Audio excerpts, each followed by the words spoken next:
রোজার মাসে যেন আমরা চোখের কোনো গুনাহ না করি। আমরা যেন রোজার মাসে চোখের গুনাহ থেকে বাঁচতে পারি। এখন চোখের গুনাহটা এত ইজি হয়ে গেছে, মানুষ পর্নোগ্রাফি দেখলেও ভেতরে কোনো রিয়েলাইজেশন কাজ করে না, অন্তরে কোনো ভয় কাজ করে না।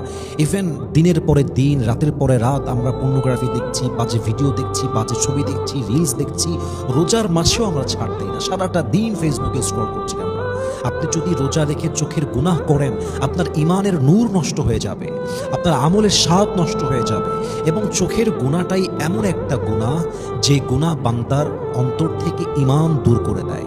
চোখের গুনাহ এমন একটা গুনাহ যে গুনাহটা বান্দার নামাজের স্বাদ দূর করে দেয়, রোজার স্বাদ দূর করে দেয়। বান্দার সঙ্গে আল্লাহর যে সম্পর্কটা, চোখের গুনাহ করতে থাকলে সম্পর্কের মাঝে বিশাল বড় একটা দূরত্ব তৈরি হয়ে যায়। আজকে হাজারো যুবক, হাজারো নারী চোখের গুনায় আসক্ত, সারাটা দিন আসক্ত। আমরা সারাটা দিন ফেসবুক দেখি, রিলস দেখি, টিকটক দেখি, ইনস্টাগ্রাম দেখি, আমরা চাইলেও তো বাঁচতে পারি না। তাহলে আমাদের উচিত কি হবে? রমাজান মাস এসেছে, এটা আমাদের গুনাহ থেকে বাঁচার মাস। রমাজানের আসল উদ্দেশ্য হচ্ছে আপনার আত্মশুদ্ধি করা, চরিত্রকে ভালো করা, গুনাহ থেকে বাঁচা, অন্যায় থেকে বাঁচা। আপনি যদি রোজার মাসে রোজা রেখে চোখের গুনাহ করেন, পর্নোগ্রাফি দেখেন, সিনেমা দেখেন, তাহলে আপনার এই রোজার দাম কোথায়? আপনার জন্য না খাওয়ার মানে কোথায়? এটার মূল্য কোথায়?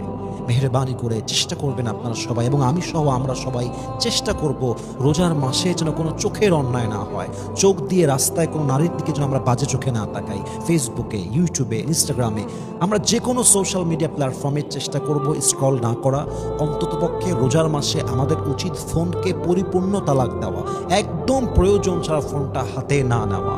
আপনি যদি চোখের গুনাহ করতে থাকেন, পর্নোগ্রাফি দেখতে থাকেন, চোখ দিয়ে বাজে জিনিস দেখতেই থাকেন, আপনার ঈমানের স্বাদ নষ্ট হয়ে যাবে, রোজার স্বাদ নষ্ট হয়ে যাবে, রোজার সওয়াব নষ্ট হয়ে যাবে। এই জন্য আমি সবাইকে বিনীত আবদার রাখবো, মেহেরবানি করে সোশ্যাল মিডিয়ায় স্ক্রল করা বন্ধ করেন, টিকটক স্ক্রল করা বন্ধ করেন।